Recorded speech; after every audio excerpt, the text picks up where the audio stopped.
여러분들 반갑습니다. 부동산 공시법을 담당하는 목희수입니다. 요즘에 코로나 때문에 여러분들이 많은 어려움이 있을 텐데 우리는 지난 3월 달에 지적 파트에 대해서 중간고사를 봤어요. 이제는 4월 달에 등기 파트를 공부를 했죠. 그죠? 이 등기 파트의 기말고사를 여러분들 같이 한번 풀어보도록 합니다. 여러분들이 아시다시피 우리는 등기가 12문제, 지적이 12문제 이렇게 해서 24문제입니다. 그럼 등기의 12문제 중에 주로 어디에서 출제를 하느냐? 지금까지 15년간의 기출문제를 검토해 보면서 가장 출제 빈도가 높다는 부분을 가지고 제가 문제를 한번 내어봤어요. 자, 그러면 이제 1번을 보겠습니다. 여기 보면은 자, 등기부에 대한 설명으로 틀린 것은 이리 났죠. 그죠? 자, 1번은 등기부는 자, 여기서 키는 등기부입니다. 그죠? 전쟁이나 천재지변이나 그 밖에 이에 준하는 사태를 피하기 위한 경우를 제외하고는 등기소 밖으로 반출할 수 없다. 여기서 키는 두 가지를 딱 생각합니다. 하나는 출제 이윤이 등기부를 묻는지, 등기부의 부속 서류를 묻는지, 신청 정보를 묻는지, 신청 정보 기타 부속 서류를 묻는지.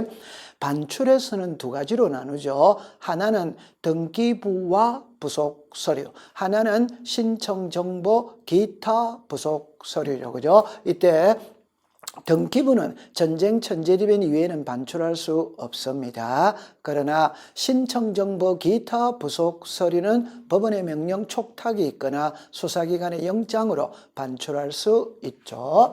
두 번째는 이제 이번에 신탁 원부는 영구보존 장부이다. 여기도 두 가지로 나누면 돼요. 하나는 등기부냐 신청정보냐. 등기부는 영원히 보존하죠. 그죠? 그럴 때 신탁 원부도 넓은 의미로 등기부입니다. 따라서 영구 보존한다 5가 되죠. 그러면 등기부는 영원히 보존, 신청 정보는 5년 보존 이렇게 하면 돼요. 세 번째, 등기 기록의 부속 서류에 대해서는 이해관계 있는 부분만 열람 발급을 청구할 수 있다. 이거는 X죠. 그죠? 여기서 물을 때 출제 이윤이 등기 기록을 묻는지 등기 기록의 부속 서류를 묻는지를 찾아내어야 됩니다. 등기 기록은 누구나 열람 발급이 되죠. 그죠? 그러나 등기 기록의 부속 서류는 이해관계인이 이해관계에 있는 부분에 한해서 열람만 되는 거예요. 열람. 발급은 허용하지 않습니다. 그래서 정답은 3번이 되는 겁니다. 자, 그 다음에 4번에 보면은 집합건물의 등기부는 일동건물의 표제부와 전유 부분의 표제부 갑구 을구. 그래서 여기서 알아야 될 거는 아파트는 표제부가 두 개다. 요거를 기억해 두면 됩니다. 5번에 보면은 대법원장은 등기 사무의 정지를 명령할 수 있다. 자, 우리가 등기소에서 네 가지를 기억해야 되죠. 그죠? 하나는 관할 등기소 지정권자는 상급법원의 장, 등기사무의 위임권자, 등기사무의 정지권자는 대법원장, 등기관의 지정권자는 지방법원장입니다. 그래서 1번은 정답이 3번이 되는 겁니다. 그러면 여러분들 여기서 알아야 될 부분을 정리를 해놓은 거는 출제인이 물을 때 있죠. 반출을 물을 건지 보존을 물을 건지 멸실 방지를 물을 건지 열람 발급을 물을 건지 이거를 체크를 해야 돼요. 첫 번째, 반출은 있잖아요. 등기부와 부속 서류, 신청 정보 기타 부속 서류. 등기부는 전쟁 천재지변은 반출이 안 돼요. 그러나 신청 정보 기타 부속 서류는 법원의 명령 촉탁이 있거나 수사기관의 영장으로 반출할 수 있습니다. 보존도 있잖아요. 두 개로 딱 나눠요. 우리가 영구 보존, 10년 보존, 5년 보존, 1년 보존 이렇게 있어요. 그런데 1년이나 10년은 암기할 필요 없습니다. 영구와 5년만 딱 암기하면 됩니다. 그럴 때 등기부는 영원히 보존합니다. 신청 정보와 첨부 정보는 5년 보존이에요. 멸실 방지는 이렇게 합니다. 우리는 등기소에 보관되어 있는 등기부가 멸실되지 않도록 훼손되지 않도록 처분은 누가 가지고 있느냐?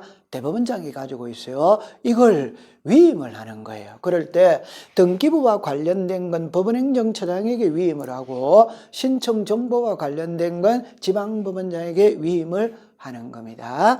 그럼 세 번째 보면은 열람 발급이죠. 여기도 등기 기록을 묻는지 등기 기록의 부속 서류를 묻는지를 판단을 해야 돼요. 등기 기록은 누구나 열람 발급이 돼요. 누구나 열람 발급이 되기 때문에 대리인이 열람 발급을 신청할 때도 위임장은 필요가 없습니다. 그러나 등기 기록의 부속 서류는 이해관계인이 이해관계 있는 부분에 한해서 열람만 되는 거예요. 그럼 여기서 두 가지를 알아야 됩니다. 이해관계인만 되니까 대리인이 할 때는 위임장을 첨부해야 되고 여기서는 열람은 되지만 발급은 허용되지 않습니다. 마지막에 신탁 원부나 도민이나 공동담보, 전세 목록, 매매 목록은 넓은 의미로 등기부죠. 넓은 의미로 등기부니까 누구나 열람 발급이 돼요. 그러나 이거는 의사표시를 해야 발급을 합니다. 의사표시를 하지 않으면 발급하지 않아요. 쉬운 예를 들면 제가 아파트 등기부를 발급을 받을 때 가만히 있으면 아파트 등기부만 발급이 돼요. 그런데 내가 그 아파트의 도면을 보고 싶다면 아파트 등기부 발급할 때 나는 이 아파트의 도면도 필요하니까 도면도 함께 발급해 주세요라고 의사표시하면 발급을 하는 겁니다. 그렇지 않으면 안 하는 겁니다. 그래서 등기부에서는 있죠. 이것만 알면은 어떤 문제가 나오더라도 맞출 수 있습니다. 자, 그럼 두 번째 문제를 볼까요? 다음 중 단독 신청하는 등기로만 묶은 것은 이래 놨죠. 그죠? 자, 법인의 합병이죠. 자, 이거는 187조가 적용이 되죠. 단독이죠. 그죠? 쉬운 표현으로 말하면 종은행과 신한은행이 합병을 합니다. 합병을 하면 회사 설립, 합병 등기만 해버리면 종은행 명의로 되어 있던 모든 부동산은 신한은행으로 소유권이 넘어가 버려요. 등기해야 넘어가느냐, 안 해도 넘어가느냐, 안 해도 넘어가요. 그 말은 신한은행은 이미 회사가 설립함으로써 소유권을 취득한 겁니다. 이 소유권 이전은 신한은행이 단독으로 신청하는 겁니다. 자, 신탁재산에 속하는 부동산의 신탁등기 단독이죠. 권리의 변경이에요. 그럼 여기서 자, 우리가 수업을 하다 보면은 권리의 변경이 무엇이냐를 알아야 돼요. 권리의 변경은 전세금이 오르락 내리락 거리는 게 권리의 변경입니다. 그러면 전세금이 오르락 내리락 거릴 때는 집주인과 세입자가 계약서를 써야 되죠. 그거는 공동신청이죠. 공동신청. 그러면 이거는 공동이죠. 리얼의 소유권 번호 등기는 당연히 새집 짓고 처음으로 하는 등기니까 상대방이 없어요. 단독입니다. 그 다음에 부동산 표시죠. 부동산 표시는 표제부에 하죠. 표제부에는 공동신청이라는 말 자체가 존재하지 않죠. 따라서 이것을 제외한 나머지가 단독신청이다. 그러면 우리 법에 있잖아요. 우리 법에 단독신청하는 거는 많아요. 많은데 100가지가 돼요. 그런데 예시를 드러난 건 7개가 있습니다. 그러면 출제윤이 시험 문제를 낼 때도 이 예시를 벗어나지 않습니다. 이걸 가지고 시험 문제를 냅니다. 그럼 단독 신청을 보면 소유권 모르는 게 말소 당연히 단독이죠. 상속과 회사합병 수용 있죠. 이 2번, 3번은 187조가 적용이 되죠. 등기 없어도 소유권 취득합니다. 이 말은 이미 소유권을 취득했기 때문에 단독 신청할 수 있죠. 그죠? 자, 등기 명인의 표시 변경 개명이죠. 개명은 계약이 아니죠. 단독이죠. 부동산 표시 표제부입니다. 계약이 아니죠. 당연히 단독입니다. 신탁재산에 속하는 부동산의 신탁등기 판결서를 들고 들어가면 단독 신청할 수 있다. 그러면 앞으로 우리가 공부를 할 때 단독 신청과 공동 신청은 많이 나와요. 그럴 때 이 등기가 단독 신청인지 공동 신청인지 구별하는 방법이 뭐냐? 그거는 계약입니다. 계약. 여러분들 계약이라는 말 속에는 청약자, 성낙자, 상대방이 있죠. 그럼 그거는 공동신청이에요. 그러면 여기서 우리 등기부는 표제부가 있고 갑구, 을구가 있거든. 표제부는 있잖아요. 계약은 하나도 없어요. 그러면 단독입니다.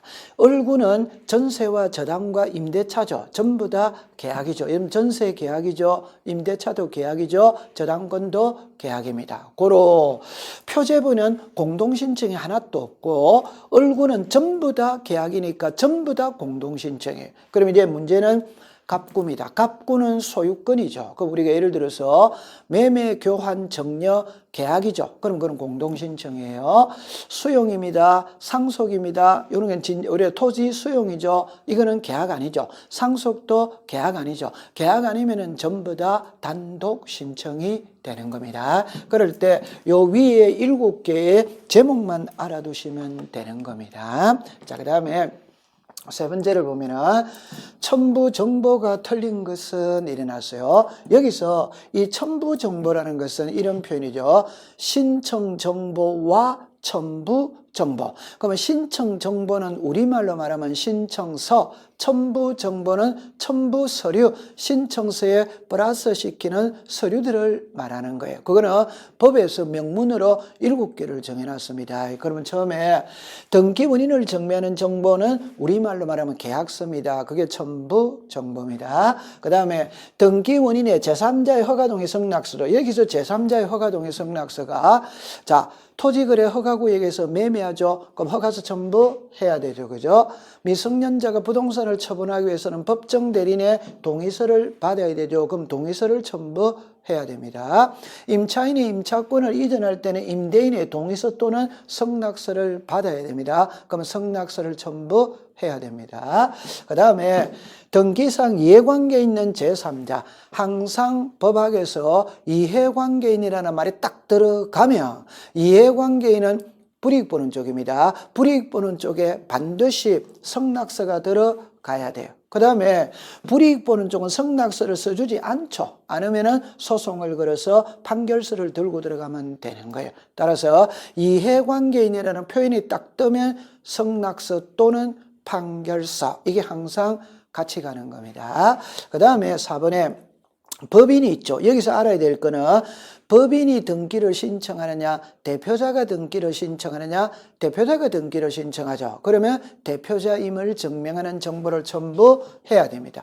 법인의 경우 대표자임을 증명하는 정보는 법인 등기 사항 증명서죠. 그죠? 자, 마지막에 등기 의무자의 주소 및 주민등록번호를 증명하는 정보, 이게 X입니다. 그죠? 여기서 그럼 뭐가 틀렸냐면 의무자는 주소를 증명하는 정보를 첨부하지만 주민등록번호를 증명하는 정보는 첨부하지 않습니다. 그러면 자 보세요. 우리 법에는 이렇게 나와요. 이렇게 하는데 이걸 간단하게 요약을 하면 이렇게 되는 겁니다. 그러면 여기에서 주소를 증명하는 정보가 뭐냐 이 말. 이거는 주민등록 등본입니다.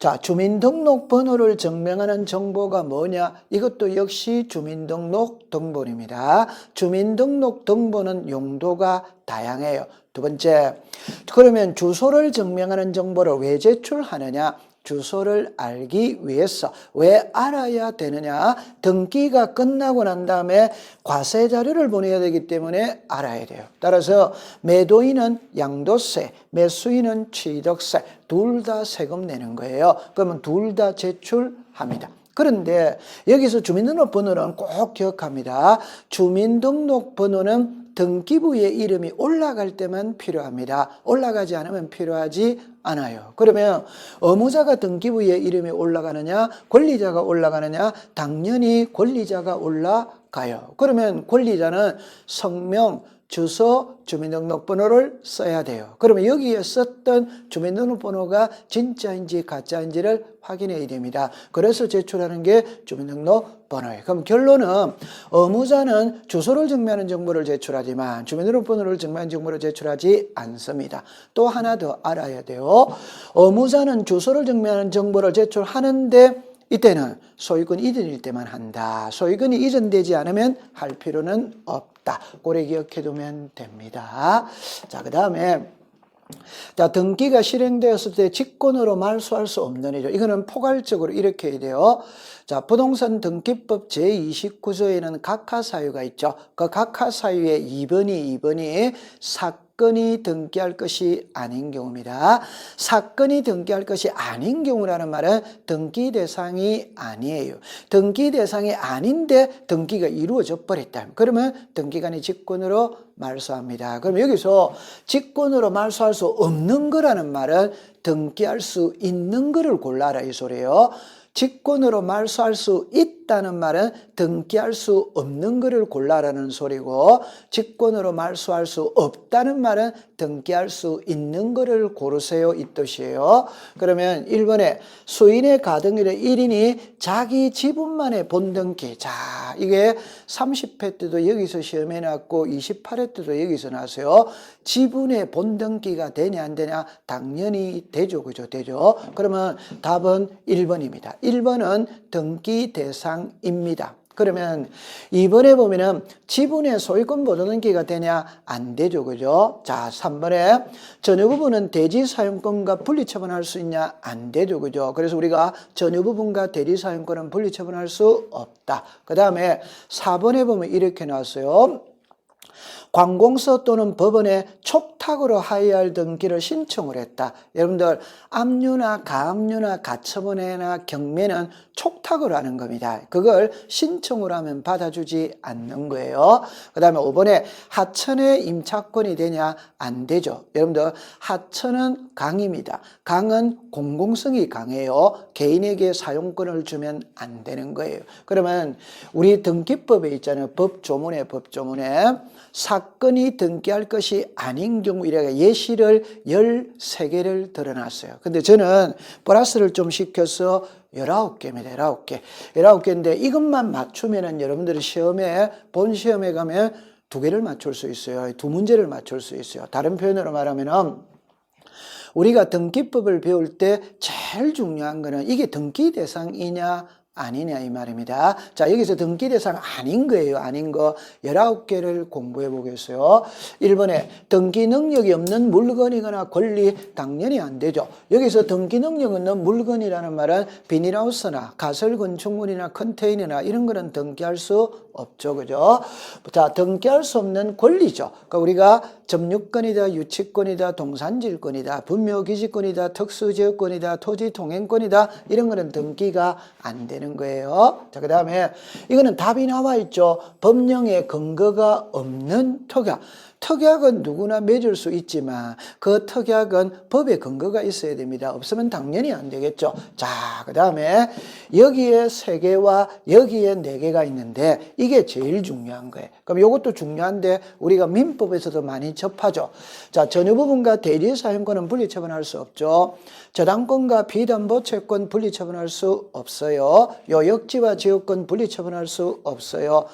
공시법 시간에 분리 처분할 수 없다는 3개가 딱 나오는 겁니다. 요 3개죠. 자, 이게 더 중요해요. 자, 오늘날에 있잖아요.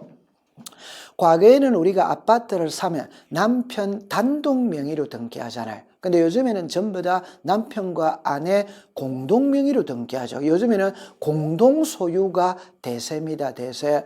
공동 소유니까 지분이 있게 되죠. 그럼 그 지분에 되냐 안 되냐 이 말. 그럼 지분에 안 되는 4개가 있어요. 꼭 외워두셔야 됩니다.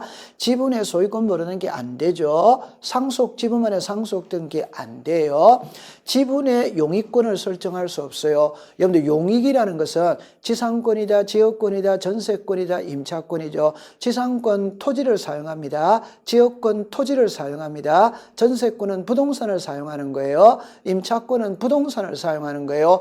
고로 용익권은 부동산을 사용 수익하는 권리이지 지분을 사용 수익하는 권리가 아닙니다. 따라서 지분의 용익권은 안 됩니다. 그 다음에 합유 지분은 등기부에 표시를 안 하죠. 표시를 안 하니까 합유 지분 이전 등기가 되지 않습니다. 그 다음에 요 10번은 자, 우리가 관공서 또는 법원에 촉탁으로 해야 될 등기를 신청을 하면 당연히 받아주지 않죠. 그죠? 자, 그 다음에 11번과 12번은 이중으로 되냐 안 되냐. 여러분들 이중의 소유권 못 얻는 당연히 안 됩니다. 자, 그 다음에 용익권과 용익권. 전세 준 집을 다시 전세 줄 수 있냐? 그거는 안 되죠. 그래서 이중의 용익권은 허용되지 않습니다. 그 다음에 13번과 14번은 같은데 법에서는 예시를 두 개를 똑같은 걸 들어놨어요. 그래서 동시에 신청, 하이할 등기를 동시에 신청하지 않으면 소유권 이전 등기와 환매 특약 등기는 반드시 동시에 들어와야 됩니다. 따로 들어오면 등기해 주지 않습니다. 그 다음에 자 밑에 거는 이제 비교적 쉬운 거예요. 등기 사무 정지 기간, 전쟁이 일어났다면 등기 사무를 정지시키겠죠. 그럼 당연히 등기 안 되는 겁니다. 하천의 용익권은 안 됩니다. 자, 공유물 분할도 5년을 넘을 수 없죠. 우리가 환매와 공유물 분할은 5년을 넘을 수 없다. 그러면 농지의 전세가 안 되죠. 우리나라는 소작인 제도를 인정하지 않습니다. 따라서 농지의 전세 허용되지 않습니다. 그 다음에 부동산 일부는 방 한 칸입니다. 방 한 칸의 소유권 이전 저당권 처분 제한에 등기 들어올 수 없다. 요거를 꼭 기억해 둡니다. 등기 대상이 아닌 19개입니다.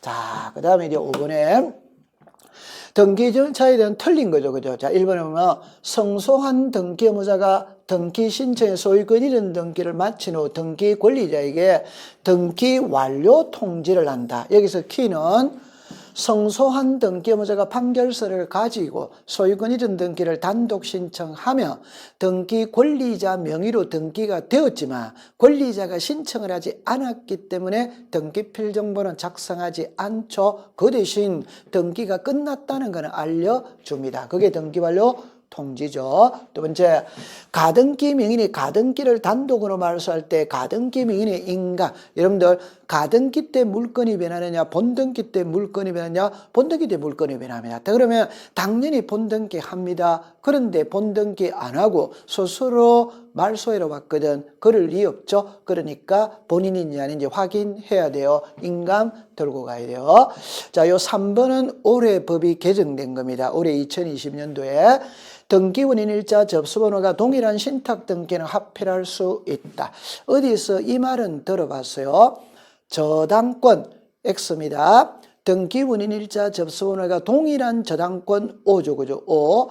등기원인 일자 접수번호가 동일한 신탁 등기도 O. 그래서 이게 올해 법이 개정이 됐어요. 그러니까 등기원인 일자 접수번호가 동일하다는 말은 같은 날짜에 같은 시간에 같이 들어온 겁니다. 같이 합필할 수 있다. 그다음에 4번에 자격자 대리인이 아닌 사람은 전자신청할 수 없다. O죠.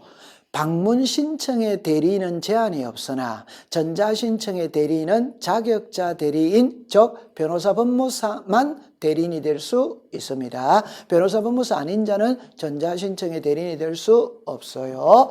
5번에 보면은 법인 아닌 사단이나 재단의 등기를 진행할 때, 자 보세요. 대표자 명의로, 이 글자가 틀린 거예요. 명의가 틀렸습니다. 대표자 명의가 아니고 법인 아닌 사단, 법인 아닌 사단 명의로 등기를 신청한다. 이렇게 됐어요. 자, 이거를 정리를 한번 해볼게요. 그러면 여러분들 출제인이 물을 때 의무자 권리자가 누구냐, 명인이 누구냐, 신청인이 누구냐 이렇게 물어요. 그럼 여기서 명인과 신청인의 차이점을 이야기해 봅니다. 명인은 그냥 우리말로 말하면 소유자입니다. 등기부상의 소유자를 말하는 거예요. 그러면 신청인은 말 그대로 등기를 신청하는 사람입니다. 그럼 이때 가장 쉬운 예를 들어보면 어성김씨 종친회가 법인 아닌 사단이라고 해봅시다. 그러면 어성김씨 종친회가 있다면 그 소유권은 누구한테 있냐? 그거는 당연히 어성김씨 종친회한테 있는 겁니다. 그러면 명의는 종친회가 명의이에요. 그게 법인 아닌 사단, 재단입니다. 그런데 어성김씨 종친회가 부동산을 매도할 수도 있고 매수할 수도 있죠. 이때 등기를 신청해로 가는 사람은 사람이 가야 되잖아요. 그러니까 대표자가 가는 겁니다. 그럼 이 그림을 보면 있잖아요. 보세요. 이 부동산의 소유자가 어성김씨 종친회예요. 그럼 소유자가 어성김씨 종친회라는 게 명인이 사단이나 재단이다 이 말이에요. 그럼 이걸 을에게 매매하죠. 그럼 이 사람이 의무자고 이 사람이 권리자다 이 말입니다. 그러면 의무자가 여기 있죠. 사단이나 재단이다. 그럼 이 그림을 보면 있잖아요. 소유자가 갑이에요. 소유자가 갑이죠. 그런데 어성김이 종친회가 이 부동산을 매수니까 이쪽이 의무자고 이쪽이 권리자잖아요. 그러니까 권리자, 의무자도 종친회입니다. 권리자도 종친회입니다. 그래서 의무자, 권리자도 사단이나 재단, 명인도 사단이나 재단. 그러나 등기를 신청하러 가는 신청인은 사람이 가야 돼요. 그게 대표자가 가는 겁니다. 또는 관리인이 갈 수 있죠. 그럼 정리를 딱 할 때 법인 아닌 사단 재단의 경우 의무자 권리자는 법인 아닌 사단 재단, 자, 명인 법인 아닌 사단 재단, 신청인은 대표자 또는 관리인. 그렇게 기억해 두면 됩니다. 자, 그다음에 소유권 보존 등기죠. 틀린 거죠. 보존등기 신청인의 소유물을 소유권 보존에게 말소를 명한 판결서를 가지고 보존등기를 신청할 수 있다. 5죠, 그죠? 두 번째, 포괄수정자가 소유권 보존을 신청하는 경우에 등기 원인과 연원리를 신청 정보의 제공으로 제공해야 된다. 자, 이거는 X죠, 그죠? 우리가 소유권 보존 등기는 해마다 출제를 합니다. 왜? 우리 등기법은 권리관계를 공시하고 권리관계는 소유권과 소유권 이외가 있죠. 그중에 모든 권리는 소유권에서부터 출발합니다. 그 소유권의 첫 번째가 소유권 보존이죠. 그러니까 소유권 보존등기는 시험에 내요. 그럼 소유권 보존 등기에서 무조건 두 개를 딱 알아야 됩니다. 그 하나가 소유권 보존입니다. 지분만의 보존 등기는 안 됩니다. 두 번째는 등기 원인일자를 기록하지 않는다. 자, 이거를 먼저 잠깐 본다면은 보세요. 여기에 등기 원인이 있죠. 그럼 이 등기 원인은 등기가 있게 된 원인이 등기 원인입니다. 등기가 이게 등기입니다. 이게 소유권 이전이 보세요. 그럼 보세요. 소유권 이전 등기가 있게 된 원인이 매매다 이 말입니다. 소유권 이전 등기가 있게 된 원인이 상속이다 이 말이에요. 정려다 이 말이에요. 그럼 결론은 이 등기 원인은 보세요. 2번부터 있다 이 말. 1번은 없다 이 말이에요. 왜? 소유권 보존 등기는 수집 짓고 처음을 하는 등기이기 때문에 백지 상태에서 출발합니다. 자, 결론입니다. 모든 등기는 원인을 가지고 있는데 원인이 없는 등기는 한 개밖에 없다. 그러니까 그걸 시험에 출제를 하는 겁니다. 소유권 보존 등기는 등기 원인일자가 없다. 그래 기억해 두면 됩니다. 그래서 정답은 2번이에요. 3번에 구청장에 확인에 하여 건물 소유권을 신청할 수 있다. 여기서 꼭 알아야 될 때 토지 소유권 보존 등기와 건물 소유권 보존 등기는 차이가 나죠. 토지는 국가가 확인하는 서류를 가지고 와야 돼요. 건물은 지방자치단체가 확인하는 서류입니다. 그래서 구청장은 지방자치단체죠. 건물 오다 이래 되는 거예요. 자, 그 다음에 4번도 중요한 거예요. 법원의 촉탁에 따라 소유권의 처분자 등기를 할 때 직권으로 소유권 등기한다. 여러분들 직권으로 소유권 보존 등기하는 경우는 두 가지죠. 그죠? 하나가 법원의 소유권에 관한 처분 제한의 등기 촉탁에 있었을 때 등기관이 직권으로 보존 등기한다. 하나는 미등기 부동산 임차권 등기 명령 촉탁에 있었을 때 등기관이 직권으로 보존 등기한다. 고려 두면 됩니다. 그 다음에 자, 그러면 소유권 보존 등기할 때는 대장을 첨부한다. 5죠. 새 집을 지었다면 등기부를 먼저 만드느냐, 대장을 먼저 만드느냐, 대장을 먼저 만들죠. 만들었다면 만든 대장을 들고 등기소로 가야 됩니다. 따라서 소유권 보존 등기는 대장을 첨부한다. 이렇게 됐죠. 자, 그 다음에 신청서의 필요적 기록 사항입니다. 그죠? 자, 그러면 지상권이죠. 목적은 5조, 범위는 5조, 존속 기간은 X죠. 그죠? 존속 기간은. 두 번째, 지역권이죠. 목적, 범위, 요역지 5조. 그럼 답은 2번입니다. 3번에 보면은 자, 전세권이죠. 전세금은 5조. 목적이 X입니다. 범위는 5조. 그죠? 그럼 여러분들 여기서 이거를 아셔야 돼요. 뭐를 하냐면은 처음에 계약서라는 말이 있고 신청서라는 말이 있죠. 이걸 구별을 못하면 큰일 나는 겁니다. 계약서는 그냥 계약서예요. 신청서는 그냥 신청서예요. 그러면 전세권이 왜 신청서에 전세권의 목적이 왜 필요적 기대가 아니냐? 답입니다. 계약서에 목적이 나와 있기 때문에 신청서에는 별도로 쓸 필요가 없어. 그래서 필요적 기대가 아닙니다. 그 다음에 임차권의 보증금이죠. 보증금은 거래 관행상 인정이 되는 거지 법에는 없어요. 그러니까 이거는 필요적 기대가 아니에요. 저당권의 변제 기조. 제가 수업 시간에 제일 많이 썼던 걸 이거를 지금 설명하기 위해서는 다음 파트를 보겠어요. 자, 결론에는 이걸 한 문제를 낼 때 여러분들 자 이렇게 딱 풉니다. 결론은 필요적 기대냐 임의적 기대냐 둘 다를 외울 것이냐 하나만 외울 것이냐. 그럼 하나만 외우는 게 월등히 빠릅니다. 그럼 출발할 때 여러분들 여기에 지상권이다 지역권이다 전세권이다 임차권이다 저당권이다 나와 있죠. 이걸 민법 시간이었다면 제한물건이다, 용익물건이다, 담보물건이다, 물건이다, 채권이다 이렇게 말해요. 그러나 우리 공시법 시간에는 그거 전부 다 쓸데없는 소리입니다. 한마디로 딱 표현하면 빌려 쓰는 겁니다. 땅을 빌리든 건물을 빌리든 돈을 빌리든 빌려 쓰는 거예요. 빌려 쓸 때는 반드시 두 가지가 나야 됩니다. 하나는 사용료를 줘야 돼요. 그럼 여러분들 전세의 사용료가 전세금이잖아요. 지상권의 사용료가 지료잖아요. 두 번째는 빌려 쓸 때는 빌려 쓰는 기간이 있어야 된다. 그러면 답은 돈과 시간으로 분류를 하면 돼요. 이때 시간은 있죠. 예외가 없어요. 전부 다 임의적 기대입니다. 시간자가 들어가는 거는 전부 다 임의적. 그럼 여기서 존속기간 시간이잖아요. 변제기 시간이잖아요. 그럼 두말할 필요가 없어요. 전부 다 임의적 기대다. 그럼 이제 문제는 돈이에요. 답입니다. 돈은 필요적이다. 필요적인데 예외 세 가지가 있다. 그 예외가 바로 이 세 가지예요. 여러분들 민법 시간에 지상권과 지역권은 무상도 되잖아요. 그러니까 지료가 필요적 기대가 아니에요. 저당권에 이자 있죠. 없어도 되죠. 그러니까 필요적 기대가 아니에요. 보증금은 법에 없습니다. 거래 관행상 인정이 됩니다. 따라서 암기를 딱 할 때는 시간은 예외 없이 전부 다 임의적 기대다. 그다음에 돈은 필요적 기대다. 그런데 지료이자 보증금만 예외적으로 임의적 기대다. 고래 기억해 두면 됩니다. 자, 그 다음에 8번에 옳은 것입니다. 보세요. 이거는 이제 민법의 지식이 좀 필요해요. 자, 보세요. 건전한권의 채권자 또는 채무자가 수인인 경우 채권자 또는 채무자별로 채권의 걸 물을 때는 이랍니다. 구분하여 기록할 수 있다 없다 이래 묻는 거죠. 그죠? 그럼 기록할 수 뭐다 없다. 만약에 채무자가 갑, 을, 병이다 이러면은 갑 1억 을 1억, 병 1억 이래 쓰는 게 아니죠. 그냥 합쳐서 3억 이렇게 쓰는 겁니다. 그래서 구분하여 기록하는 게 아니고 단일하게 기록한다. 틀렸죠. 두 번째, 일정한 금액을 목적으로 해야 되는 채권을 담보하기 위한 저당권을 할 수 있냐 없냐 이거를 묻잖아요. 제가 수업 시간에 제일 강조하는 게 일정한 금액을 목적으로 하지 아니하는 채권이 고려청자다 이 말입니다. 쌀이다 이 말입니다. 그럼 고려청자를 담보로 정할 수 있냐? 있다 이 말이에요. 그럼 여기서 없다가 틀렸죠. 그죠? 자, 그 다음에 이제 3번이 부담스러워요.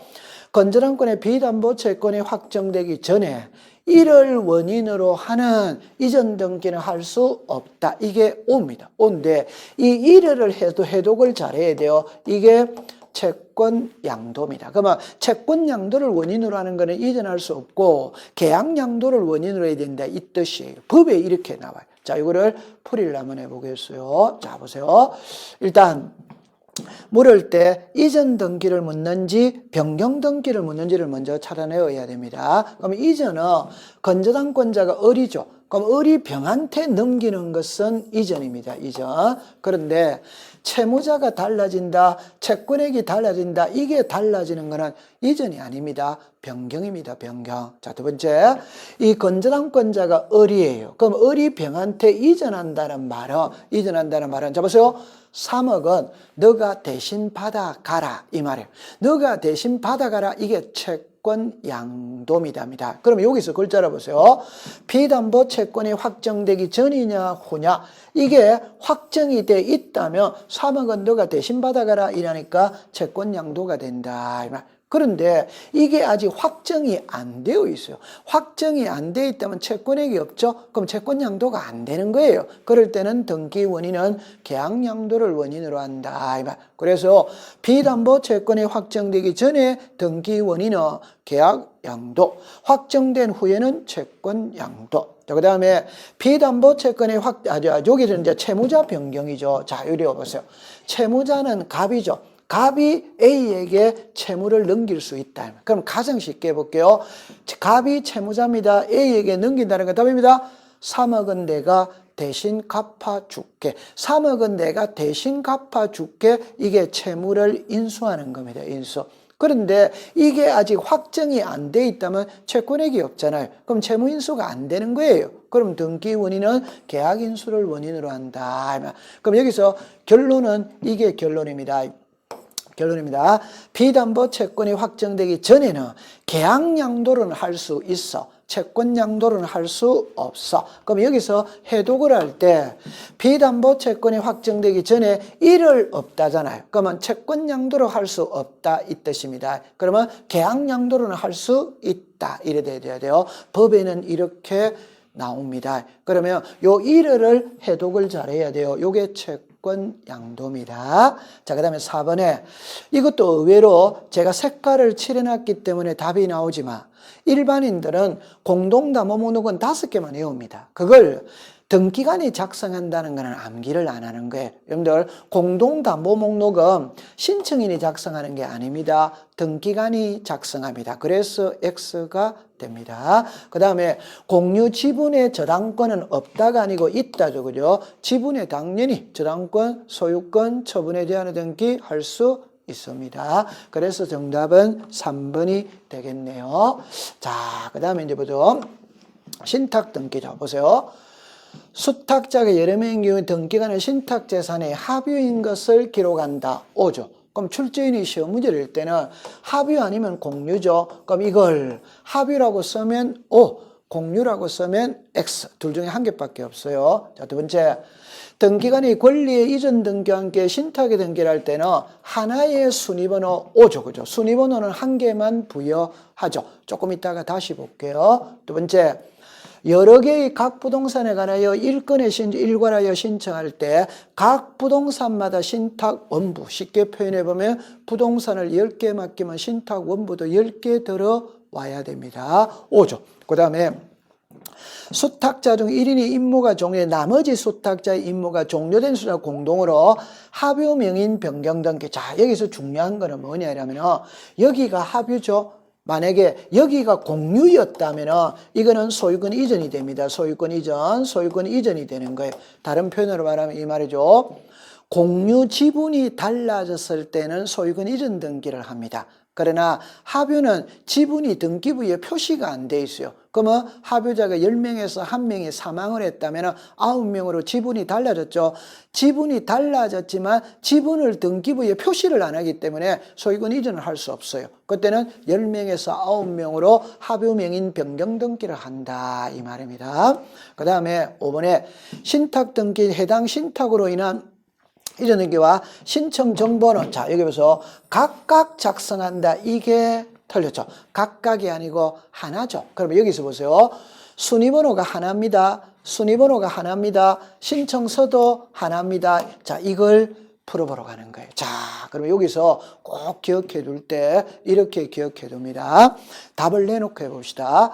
우리나라 등기는 1건 1신청서 주의. 하나 등기 신청할 때마다 신청서는 하나씩 들어가야 돼요. 그런데 예외 소유권 이전 등기와 신탁은 등기가 2개예요. 그런데 신청서는 하나만 들어갑니다. 왜? 순위번호도 하나만 들어가요. 자, 그러면 여기를 보세요.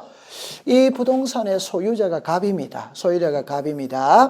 갑이 을에게 소유권을 이전하면서 그에 따르는 수익금은 병에게 줘라고 그랬어요. 그러면 갑이 을에게 소유권을 이전하면서 그에 따르는 수익금은 병에게 줘라. 이때 신탁 등기를 한다 이 말. 자, 그럼 보세요. 이거는 소유권 이전입니다. 이거는 신탁 등기입니다. 그럼 여기서 등기가 2개예요, 2개. 이거는 소유권 이전이고 이거는 신탁입니다. 그런데 일이 가니까 번호는 1개밖에 부여를 못 받는다 이 말. 저 소유권 이전 등기와 신탁 등기는 2개인데 번호는 1개밖에 부여를 못 받아요. 따라서 신청서도 1개만 들어간다. 그러면 정리를 하면 소유권 이전 등기와 신탁 등기를 할 때는 신청서는 하나, 순위번호는 하나. 그걸 꼭 기억해 두셔야 됩니다. 모든 등기는 등기할 때마다 다 번호를 줍니다. 그럼 등기가 2개면 번호도 2개예요. 그럼 시험에 안 내는 거지. 그런데 등기는 2개인데 번호는 1개밖에 없어. 그러니까 시험에 출제를 하는 거예요. 고래 기억해 두시면 되겠어요. 자, 그 다음에 10번에 이것도 있잖아요. 자, 보세요. 전세금 반환 채권의 일부 양도를 원인으로 하는 전세권 일부 이전 등기는 존속기간의 만료 전에 할 수 있다. 이게 틀렸다. 전에는 할 수가 뭐다? 없다. 만료된 후에 할 수 있다. 이렇게 돼야 돼요. 자, 여기서 이걸 여러분들이 어떻게 하느냐면 이렇게 이해를 해보세요. 제 말 들어보세요. 모든 등기는 이전이 됩니다. 그 이전은 기간 중에 이전하는 거예요. 기간이 끝났다면, 예를 들어서 전세 기간이 끝났다면 전세권은 소멸한 겁니다. 소멸하니까 이전이 안 되는 거지. 그런데 이전 다시 기간 중에 이전합니다. 그런데 기간이 끝나야 이전되는 한계가 있어요. 그럼 그건 또 암기를 해야 돼요. 예를 한번 들어보면. 그럼 여기서 키는 있잖아요. 전세금 반환 채권입니다. 그럼 한마디만 해볼까요? 전세금 반환이라는 거는 전세금을 돌려받는 거예요. 이 전세금 돌려받는 거는 기간 중에 돌려받느냐, 기간이 끝나야 돌려받느냐, 끝나야 돌려받습니다. 그럼 예를 들어 볼게요. 자, 보세요. 이 부동산의 소유자가 갑이에요. 을이 이 부동산에 지금 전세를 삽니다. 을이 전세를 삽니다. 전세금이 3억이에요. 그런데 전세 기간은 1월 1일부터 12월 31일이에요. 자, 이때 5월 1일 날 을이 병한테 갑니다. 이렇게 이야기합니다. 을이 병한테 가가 내가 이 집에 전세를 살고 있다. 전세금이 3억인데 12월 31일이 되면 전세기간 끝난다. 끝나면 돈 갚을게 5천만 원만 좀 빌려달라. 이 소리. 자, 그래서 을이 빌렸어요. 병이 빌려줬어. 자, 빌려줬어요. 자, 이래가 이제 전세기간 끝났어요.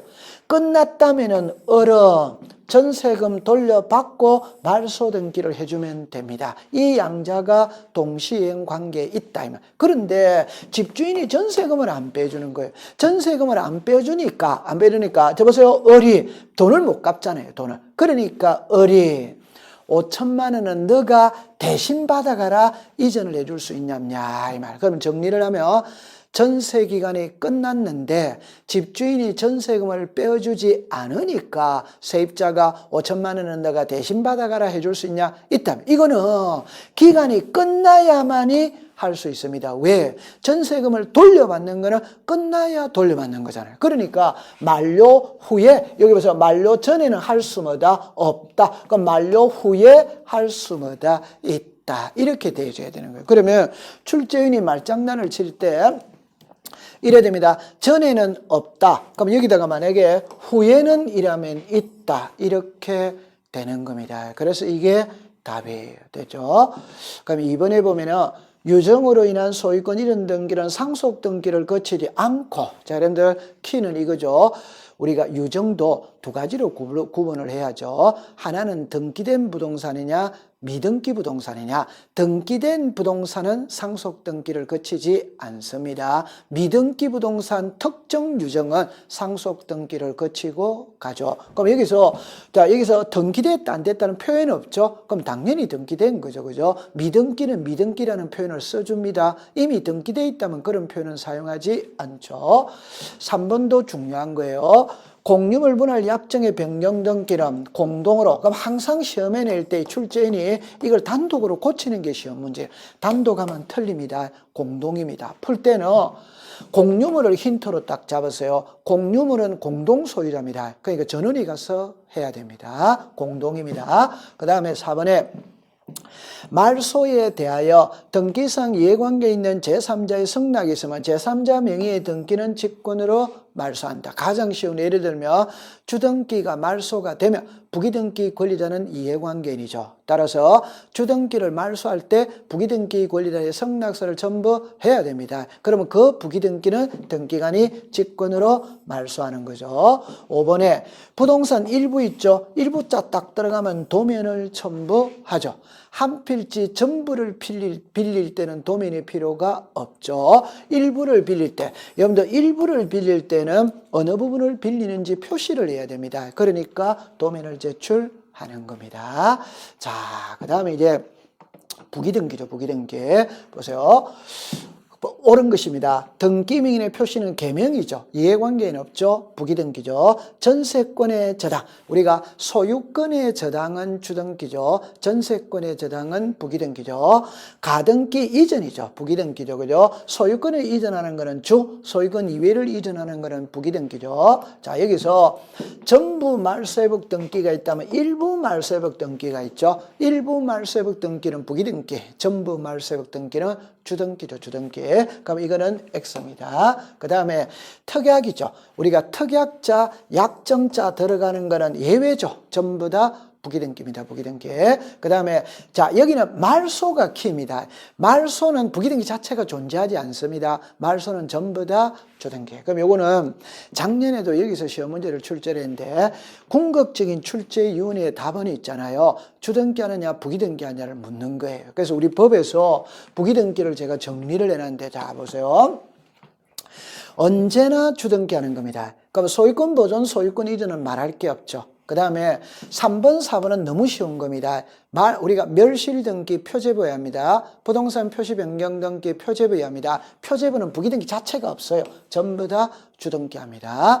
말소는 부기등기가 없어요. 주등기를 말소하든 부기등기를 말소하든 전부 다 말소는 주등기를 합니다. 자, 그 다음에 언제나 부기등기하는 자, 여기서 약정자, 특약자, 그럼 이런 데 건들 게 없죠. 그 다음에 등기명인의 표시 변경 개명이잖아요. 개명은 이해관계인이 존재하지 않습니다. 언제나 부기등기입니다. 그러면 직권 경정이죠. 여러분들 직권이라는 말은 이해관계인이 없기 때문에 직권을 합니다. 따라서 부기등기입니다. 그러면 자 이제 밑에 끼가 중요하죠.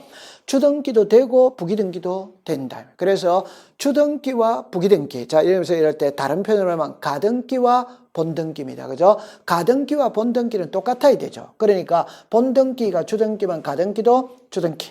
본등기가 부기등기면 가등기도 부기등기. 자, 그 다음에 전부냐 일부냐 전부 말소회복 등기는 주등기, 일부 말소회복 등기는 부기등기. 그러면 여기서 있잖아요.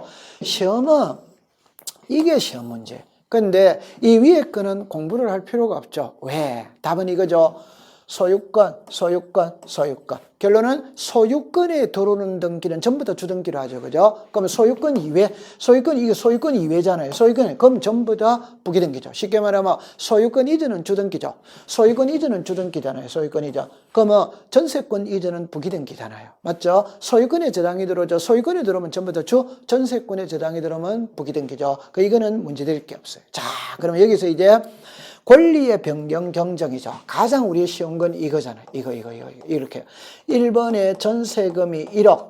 1번에 전세금이 1억. 2번에 저당권 이래 되어졌죠. 그럼 이 전세금이 1억에서 2억으로 오른다 이 말입니다. 그럼 이 저당권자가 이해관계인이죠. 따라서 저당권자의 성낙서가 들어가면 1에 1, 2억이 되는 거죠. 그럼 성낙서 안 써주면 3번으로 가죠. 3번 이렇게 되죠. 그럼 요거를 문자로 말하면 권리의 변경 등기를 할 때 이해관계인이 있다면 성낙서를 첨부하면 부기등기, 첨부하지 않으면 주등기 이렇게 풀면 되는 겁니다. 요게 키예요. 요게 키. 그렇게 기억해 두세요. 자, 그 다음에 이제 마지막 문제죠. 자, 이제 가등기가 나왔었습니다. 보세요. 1번에 가등기의 본등기 금지 가처분은 등기 대상이 아니다. 5조. 여러분들 여기서 가등기 처분 금지 가처분은 등기 대상입니다. 그러나 본등기 금지 가처분은 등기 대상이 아니죠. 그죠? 두 번째, 가등기 후 제3자에게 소유권이 이전된 게도 본등기 신청의 등기 의무자는 가등기 할 때의 소유자 갑이죠. 그죠? 갑. 그래서 가등기를 갑하고 을하고 했다면 본등기도 갑하고 을하고 해야 돼요. 자, 그 다음에 가등기를 명하는 법원의 가처분 명령입니다. 자, 여기서 키는 출제위원이 가처분을 묻는지 가처분 명령을 묻는지를 구별을 해야 되는 거예요. 가처분은 법원에 촉탁을 하는 겁니다. 그러나 가처분 명령은 법원에서 명령서를 발부받아가 내가 간다는 소리예요. 법원에서 발부받은 명령서니까 판결서와 동일한 효력이 있습니다. 그러니까 단독 신청됩니다. 그 다음에 전세권, 자 여기서 저당권이죠. 그럼 결론입니다. 전세권 설정 청구권의 가등기하여 본등기하여 가등기 후 본등기에 맞춰진 저당권은 직권말소 대상이다가 틀린 거예요. 직권말소 대상이 아니다. 가장 쉬운 말로 말하면 이거는 전세잖아요. 이거는 저당이잖아요. 결론입니다. 전세권과 저당권은 양립할 수 있잖아요. 그러니까 말소하지 않는 겁니다. 그 다음에 그림으로 제가 보겠어요. 요거 잠깐 해놓고 갈게요. 가등기에서 본등기 하죠. 그럼 당연히 등기필정보는 제출해야 되죠. 그죠? 그러면 답은 4번은 그림으로 여러분들 한번 풀어보는 겁니다. 자, 여기서 있잖아요. 글자를 잘 봐야 돼요. 제일 먼저 가등기가 용의권에 들어왔는지, 가등기가 저당권에 들어왔는지 이 구별을 해야 돼요. 그 다음에 이제 가등기 이후입니다. 그러면 가등기가 용의권에 들어왔고 가등기 이후에 용의권이 들어왔어요. 결론입니다. 용의권과 용의권은 양립 안 되죠. 그럼 다 죽어야 되는 거예요. 자, 그 다음에 가등기가 용의권에 들어갔죠. 가등기 이후에 저당권입니다. 소유권입니다. 처분의 제한입니다. 답입니다. 용의권과 저당권, 용의권과 소유권은 양립이 돼요. 그러면 말소하지 않습니다. 그 다음에 가등기가 저당권에 들어왔어요. 가등기 이후에 용의권입니다. 저당권과 용의권 양립됩니다. 그 말소 안 하는 거예요. 그 다음에 가등기가 저당권입니다. 가등기 이후에 저당권과 소유권, 저당권과 처분에 대한 양립되잖아요. 말소하지 않습니다. 결론은 가등기가 저당권에 들어오면 말소되는 건 하나도 없어요. 가등기가 저당권에 들어오면 말소되는 건 하나도 없어요. 그러면 용의권에 들어왔을 때는 말소됩니다. 이거는 말소되지 않습니다. 이걸 그림으로 한번 살펴보는 겁니다. 자, 보세요. 제가 일단 요 두 개를 먼저 공부를 하겠습니다. 이 두 개를. 소유자가 갑입니다. 갑구조. 여기는 이제 을구입니다. 갑이 을에게 전세권 설정 청구권의 가등기, 지금 전세권의 가등기가 들어왔다 이 말입니다. 그러면 갑이 을에게 가등기 해줘도 소유자는 변하지 않죠. 여전히 소유자는 갑입니다. 갑이니까 갑은 병에게 소유권 이전을 했어요. 소유자. 또 병에게, 예를 들어 다른 사람에게 전세를 줬어요. 다른 사람에게 저당을 줬어요. 저당을 줬어요. 자, 보세요. 전세권에 가등기하고 난 다음에 소유권 이전을 했습니다. 전세권을 줬어요. 저당권을 줬어요. 그럼 이제 나중에 전세의 본등기를 하죠. 하면 이거 말소하느냐 안 하느냐 그 소리입니다. 그럼 쉬운 거부터 해봅시다. 전세의 본등기 했죠. 그럼 이것도 전세잖아요. 전세. 동일 부동산의 전세가 2번, 3번 나란히 올 수 있냐? 없죠? 그럼 이거는 말소해야 됩니다. 그 다음에 이거는 전세죠. 이거는 저당이잖아요. 답입니다. 전세권과 저당권이 양립되죠. 두 번째. 전세권자의 권리를 침해하는지 안 하는지 봐야 됩니다. 올해 전세권은 1번이잖아요. 저당권은 3번이잖아요. 즉 3번이 있어도 1번의 권리는 침해하지 않습니다. 따라서 이 저당권은 말소하지 않는 거예요. 자, 그 다음에 소유권이죠. 정리합니다. 소유자가 달라졌죠. 그럼 이거는 소유권이고 이거는 전세권이잖아요. 소유권과 전세권은 양립되잖아요. 두 번째, 소유자가 달라져도 내 전세는 변함없잖아요. 그러니까 이 소유권 말소하지 않는 겁니다. 정리를 하면 가등기가 전세에 들어왔을 때는 전세권은 말소입니다. 저당권은 말소하지 않습니다. 소유권은 말소하지 않는 거예요. 그렇게 기억을 해두시면 되는 겁니다. 자, 이제는 있잖아요. 그럼 어떻게 풀어보느냐 하면은, 자, 이제는 제가 좀 전에는 자, 요렇게 문제를 풀었죠. 요렇게 했죠. 이제는 이제 1위로 가보겠어요. 1위로 와보겠어요. 자, 보세요. 갑이 을하고 저당권의 가등기를 한 거예요. 좀 전에는 전세권의 가등기를 했어요. 이제는 저당권의 가등기를 했어요. 하고 난 다음에 소유권 이전이 들어왔어요. 소유권 이전. 타고 난 다음에 전세권이 들어왔어요. 저당권이 들어왔어요. 저당권에서 그럼 이제 나중에 저당권에 본등기를 했거든 하면 이거 말소하느냐 안 하냐며. 자 보세요. 이건 저당이죠. 이는 전세잖아요. 저당과 전세는 양립이 되죠. 두 번째, 저당권자는 1번이죠. 전세권자는 2번이잖아요. 2번이 있어도 1번의 권리는 침해 안 하는 거예요. 그러면 이 전세는 말소 안 합니다. 자, 그 다음에 저당이죠. 이거 저당이잖아요. 저당권과 저당권은 양립되잖아요. 그 다음에 이 저당권은 3번이잖아요. 이 저당권은 1번이잖아요. 3번이 있어도 1번의 권리는 침해하지 않습니다. 고로 이것도 말소 안 하는 거예요. 자, 그 다음에 소유권이죠. 소유자가 달라졌죠. 소유권과 저당권은 양립되잖아요.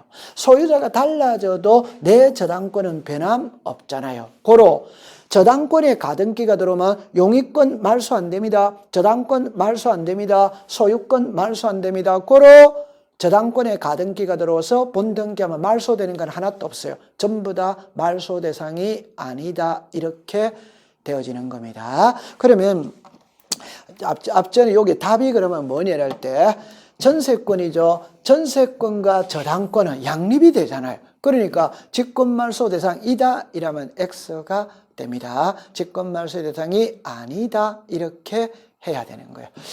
자, 여러분들 우리가 12문제를 풀어봤습니다. 그래서 제가 이렇게 뭐라고 그럴까 간단하게 끝내려고 하다가도 여러분들 12문제를 제가 풀이를 있잖아요. 다 해드린 거예요. 만약에 이거를 한 바퀴만 더 돌다 보면 혹은 시간을 좀 내어서 지금 보니까 한 55분 정도 촬영을 한 것 같은데 이걸 두 번만 딱 돌려보면 전체의 흐름을 파악할 수 있어요. 그래서 등기 파트에서 제일 중요한 거 반드시 알아야 되는 12문제를 출제를 한 겁니다.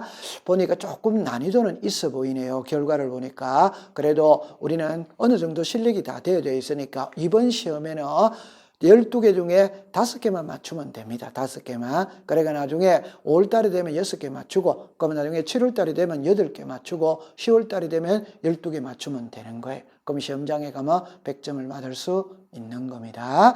여러분들 고생을 많이 했습니다. 코로나 건강관리 조심하시고, 그러니까 밝은 모습으로 뵙길 바랍니다. 감사합니다.